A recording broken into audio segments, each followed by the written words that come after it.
श्री स्वामी समर्थ. समर्थ म्हणतात की दुसऱ्याला चिमटा काढण्यापूर्वी स्वतःला चिमटा काढून बघा. आपल्याला जर चोच सहन झाला तरच इतरांना चिमटा काढा, असं समर्थांनी आपल्याला ते सांगितलं.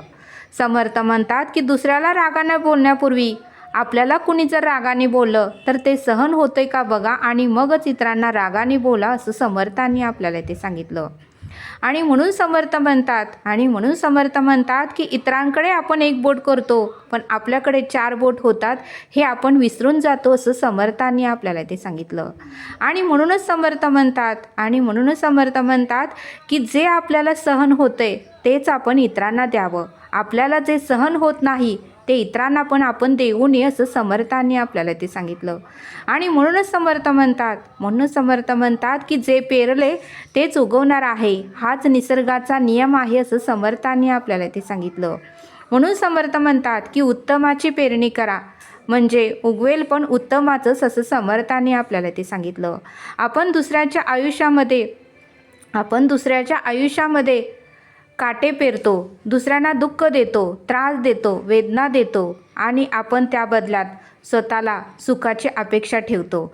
मग समर्थ म्हणतात की दुसऱ्याला दुःख देऊन, त्रास देऊन, वेदना देऊन आपल्याला कसं सुख प्राप्त होईल, असं समर्थांनी आपल्याला ते सांगितलं. म्हणून समर्थ म्हणतात की दुसऱ्यांना जर तू आनंद दिला, दुसऱ्यांना जर तू सुख दिलं, दुसऱ्यांना जर तू शांती दिली, दुसऱ्यांना जर समाधान दिलं तरच तुलाही सुख, शांती आणि समाधान प्राप्त होणार आहे, असं समर्थांनी आपल्याला ते सांगितलं. म्हणून समर्थ म्हणतात की आपल्याला जे सहन होते तेच आपण इतरांना द्यावे, आपल्याला जे सहन होत नाही ते आपण इतरांना देऊ नये, असं समर्थांनी आपल्याला ते सांगितलं. म्हणून समर्थ म्हणतात की आपल्या कर्माचे वारस आपणच आहोत.